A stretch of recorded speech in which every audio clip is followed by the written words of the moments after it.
And जब तुम्हारी शादी की एज होती है ना, तब तुम रियलाइज करते हो कि वो फर्स्ट टाइम है तुम्हारी लाइफ में जब तुम्हारे पेरेंट्स तुम्हारी तारीफ करना शुरू करते हैं। पहली बार तारीफ करना शुरू, जैसे प्रोफाइल बनाते हैं, हमारे टाइम में अखबार में आती थी ऐड, तो मेरे पेरेंट्स ने बायोडेटा बनाया था, मेरा बायोडेटा बनाया था जो पैम्फलेट की तरह सबको डिस्ट्रीब्यूट करते थे कि ये है हमारा बच्चा। मैंने वो बायोडेटा पढ़ा, मेरी आंखों में आंसू आ गए यार।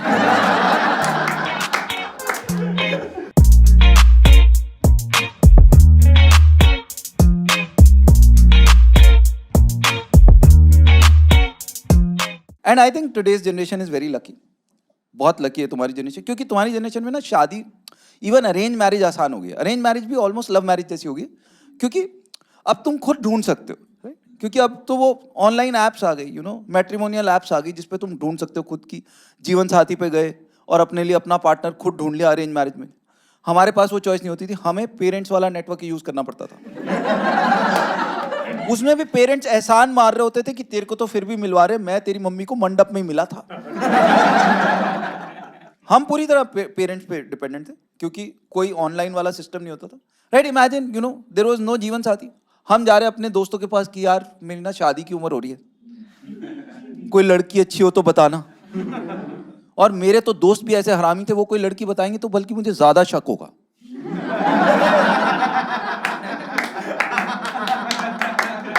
उससे तो मैं नहीं कर रहा शादी। और जीवन साथी, एक तो ना इन्होंने ऐप का नाम भी इतना संस्कारी रखा है, जीवन साथी। राइट, मतलब आदमी को सुनते ही लगता है कि यहां तो 7 जन्म का साथ मिलेगा। यहां मिलने वाला जिसके साथ में सारी लाइफ निकालो। तुम्हारी शादी जीवन साथी करवा, हमारी शादी करवाते हैं पिंकू मामा, पिंकी चाची, बेबी मासी। इनके नाम सुन के ऐसा लगता है कि इसने बिचौलिए वाली शॉल के लिए तुम्हारा फ्यूचर बेच दिया होगा।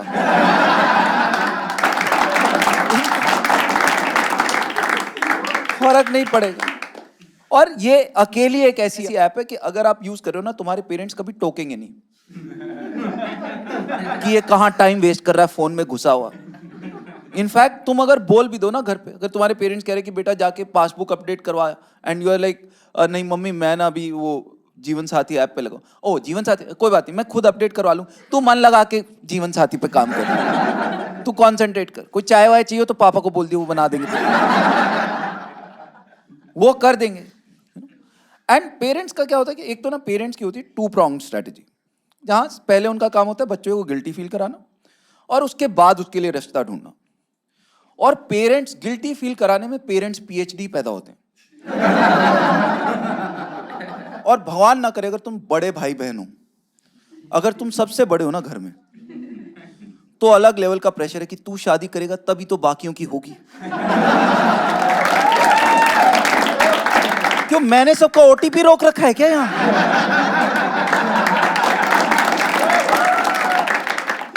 अलग लेवल पे और जब पेरेंट्स तुमको गिल्टी फील कराते हैं ना शादी के लिए, तो पूरी कायनात उनका साथ देती है तुम पे प्रेशर डालने के लिए। सारी दुनिया, सारा समाज उनके साथ आ जाता है कि शादी का प्रेशर डालना है इस पे। तुम्हारे ऐसे ऐसे पड़ोसी जिनकी कभी तुमने शक्ल भी नहीं देखी थी, शायद सिर्फ पार्किंग के लिए लड़े थे उनके साथ, अब वो पूछ रहे शादी कब कर रहा है। तुम्हारी दूर की बुआ आके पूछ रही है कर ले शादी, हम भी इसी बहाने कपड़े सिलवा ले। तुम वैसे सिलवा लो कपड़े, तुम्हारा क्या कपड़े सिलवाने का लाइसेंस मेरे कार्ड से ही मिलेगा तुमको। फिर तुम्हारी कजन्स आ जाएंगी, वो जो छोटी बहनें होती है ना, वो आके भैया आप कर लो शादी, अब तो मैंने कोरियोग्राफी भी कर ली, कौन से गाने पे हम डांस करें। तू कर ले घर पे डांस, मेरी शादी को करानी, घर पे रील बना और डाल दे। हाँ, मेरी जिंदगी बर्बाद कराना जरूरी है। और सबसे ज्यादा प्रॉब्लम होती है उन कजन्स के कारण जिनकी शादी जल्दी हो जाए। राइट, अगर तुम्हारे किसी कजन की शादी जल्दी हो जाए, जैसे मेरी शादी 26 की एज में हो गई थी, 28 साल की एज में मेरा बेटा पैदा हो चुका था, तो मैं ही वो कजन हूं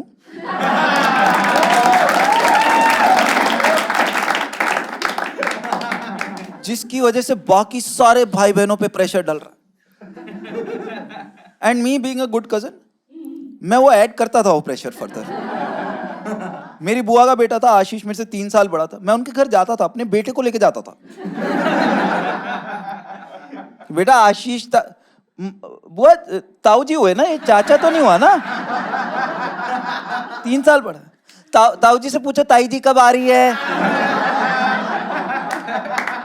मैंने जीना हराम किया है लोगों का, इसका अलग मजा है। और लड़कियों के साथ मेरे ख्याल में ज्यादा खराब होता है, फॉर विमेन इट्स टफर, क्योंकि एक तो लड़कियों के केस में पेरेंट्स थोड़े से ज्यादा कॉन्जर्वेटिव होते हैं, राइट।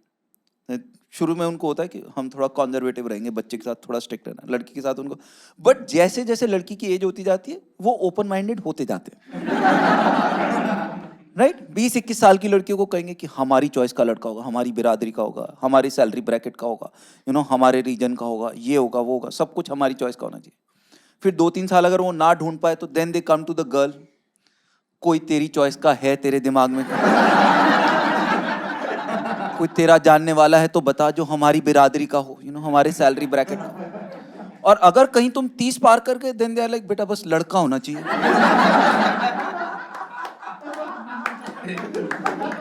कर ले तू शादी बस, हम आ जाएंगे। और वो प्रोस्पेक्टिंग कर रहे हैं हर जगह, पेरेंट्स हर जगह प्रोस्पेक्टिंग, वो ढूंढ रहे हैं तुम्हारे लिए पार्टनर।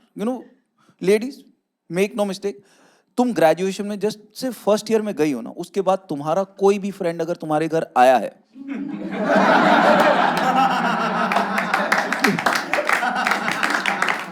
किसी से भी तुमने किताब उधार ली है, तुम्हारे ऑफिस का है चाहे तुम्हारे कॉलेज का है, तुम्हारे पेरेंट्स ने सोचा है, अगर उन्होंने पानी से आगे उस लड़के से कुछ भी और पूछा है ना, वो प्रोस्पेक्टिंग कर रहे हैं, वो हमेशा सोच रहे हैं कि लड़का देखने में तो ठीक ठाक है ही सही, अगर पंजाबी खतरी है तो हमारी श्वेता के लिए अच्छा रहेगा। जैसे वो होता ना, वो हमारे टाइम में होता था, एक चैट होती थी जिसमें वो होता था ASL पूछते थे, एज सेक्स लोकेशन। पेरेंट्स का होता है BML, बैकग्राउंड मांगलिक लोकेशन।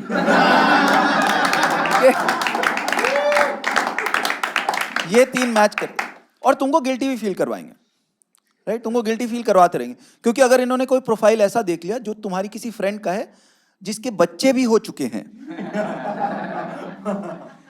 अगर इन्होंने डिस्कवर कर लिया कि हमारी बेटी अभी तक कंवारी बैठी है और उसके बच्चे हो गए, तुम्हारे अगले 3 डिनर बर्बाद हैं।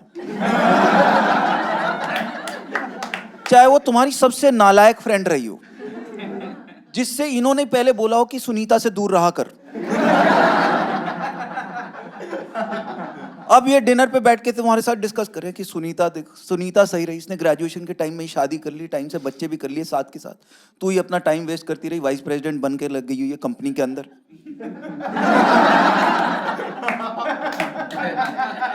सुनीता बढ़िया रही, उसने टाइम से ग्रेजुएशन में शादी कर ली, बच्चे, एंड यू आर थिंकिंग मैं जानती हूं सुनीता ने ग्रेजुएशन टाइम में शादी करके बच्चे फटाफट क्यों किए थे।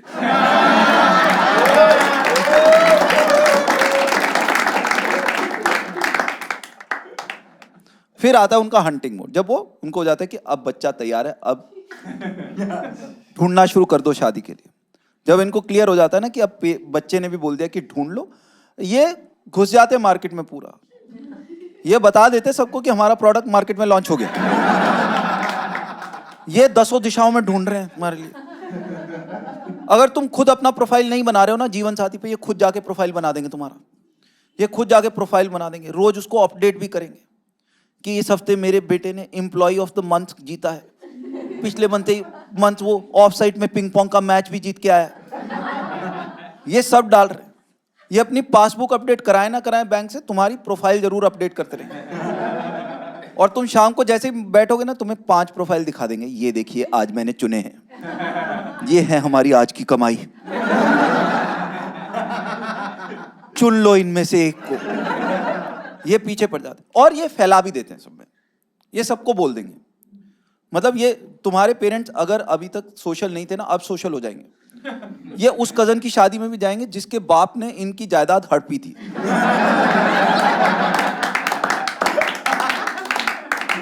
जायदाद गई है, कम से कम बहू ही आ जाए शायद। ये कहीं अफसोस भी करने जाएंगे ना, वहां भी बोल रहे होंगे, 2 मिनट करेंगे अफसोस की, जी बहुत टाइम से पहले डेथ हो गई, किस्मत होती है हर एक की। अब देखो राजू की कैसी किस्मत रहती है, देख रहे हैं हम भी उसके लिए लड़की, कोई हो तो बताना। ये सबको बोल रहे हैं। तुम्हारे घर में प्लम्बर भी आएगा ना, उसको भी बोल देंगे कि कोई पंजाबी खतरी लड़की हो तो बताना। हमारा प्लम्बर पिट गया इस चक्कर में, क्योंकि वो आके चौकीदार को पूछ रहा है कोई पंजाबी खतरी लड़की है शादी के लायक आसपास। एंड जब तुम्हारी शादी की एज होती है ना, तब तुम रियलाइज करते हो कि वो फर्स्ट टाइम है तुम्हारी लाइफ में जब तुम्हारे पेरेंट्स तुम्हारी तारीफ करना शुरू करते हैं। पहली बार तारीफ करना शुरू, जैसे प्रोफाइल बनाते हैं। हमारे टाइम में अखबार में आती थी ऐड, तो मेरे पेरेंट्स ने बायोडेटा बनाया था। मेरा बायोडेटा बनाया था जो पैम्फलेट की तरह सबको डिस्ट्रीब्यूट करते थे कि ये है हमारा बच्चा। मैंने वो बायोडेटा पढ़ा, मेरी आंखों में आंसू आ गया। इतनी प्रशंसा तो मेरी पूरी 26 साल में नहीं हुई थी जितनी उस एक पेज पे हो रखी थी। मतलब ऐसी ऐसी चीजें लिखी हुई मेरे बारे में। मेरे को एक बार डाउट हुआ कि इनकी कोई तीसरी औलाद है, क्योंकि ये मेरे बारे में तो हो नहीं सकता। ऐसी ऐसी चीजें उन्होंने लिखी हुई हैं। मेरे को बोलते थे इंजीनियरिंग में 72% कोई मार्क्स होते हैं, और वहां पे बायोडेटा में मेरे लिखा passed with high first division, working in a multinational company. 2 countries में थे ऑफिस हमारे, 2 कंट्रीज में ऑफिस थे, एक इंडिया एक नेपाल, जहां का पासपोर्ट भी नहीं लगता, वीजा तो छोड़ ही दो तुम। मतलब अगर मैं अंडमान निकोबार में काम कर रहा होता ना, मेरे पेरेंट्स लिख देते working in an offshore location. ये लिख रहे, ये मेरी सीटीसी 40,000 थी इन्होंने, और इन हैंड 25 आती थी, इन्होंने 40 ही लिखी हुई है। आज तक मेरी बीवी सीटीसी के हिसाब से शॉपिंग करे जा रही है। मैं भर रहा हूं उनके पापों की सजा अभी तक।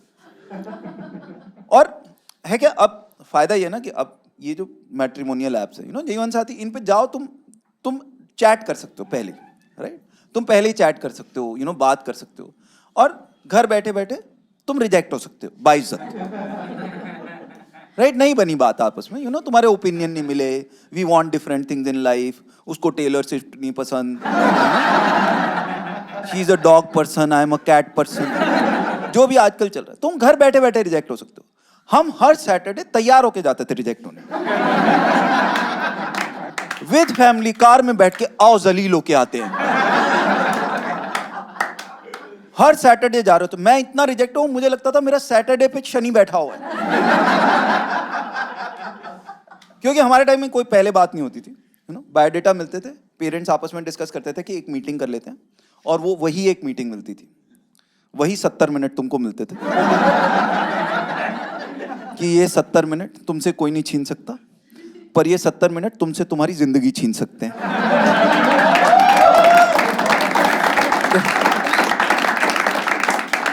और वो भी तुमको अकेले नहीं मिल रहे, सारी फैमिली बैठी दोनों साइड की। उसमें सिर्फ वो 15 मिनट होते थे जिसमें पेरेंट्स लिबरल एक्ट करते थे ना, 15 मिनट लिबरल एक्ट करते थे कि अरे लाइफ तो इन दोनों ने आपस में स्पेंड करनी है, इनको टाइम दे देते हैं ना, इकट्ठे बैठ के डिस्कस कर। 10-15 मिनट तुम डिस्कस कर लो कि 7 जन्म कैसे इकट्ठे स्पेंड करोगे। ये बस वो 15 मिनट मिलते थे। तुम तो महीना महीना चैट कर लो आपस में, अगर तुम आपस में, अगर तुम्हारी हो गई है सेटिंग कि हाँ हमारा ठीक है, तो तुम मीटिंग के लिए एक दूसरे को एक्चुअली सेट कर सकते हो, उनको एजुकेट कर सकते हो कि मेरे पापा दिल के अच्छे हैं, बस वैसे मुंह पे डकार मारते हैं। Please look past that, right? मेरी ड्रेसिंग सेंस पे मत जाना। तुमने प्रोफाइल में लिखा है टी टोटलर, और मैंने देखा सारी इंस्टाग्राम की फोटो तुम्हारी पब्स में से डली हुई है। तो वो फोटो हटा दो मिलने से पहले, मुझे कोई प्रॉब्लम नहीं है पीने में, राइट? वो सब तुम कर सकते हो। तो एक्चुअल मीटिंग में अब तुम उल्टे 70 मिनट बिता सकते हो कि 70 मिनट सारे इकट्ठे, 15 मिनट लास्ट में पेरेंट्स को बोल दिया कि अब आप आपस में बात कर लो, देखो लाइफ तो हमने इकट्ठे स्पेंड करनी है, पर शादी पे तो पैसे आप ही लोगों ने स्पेंड करने हैं। तो देख लो कौन कितने खर्च करने वाला है। Thank you guys, that was all from my side. Thank you.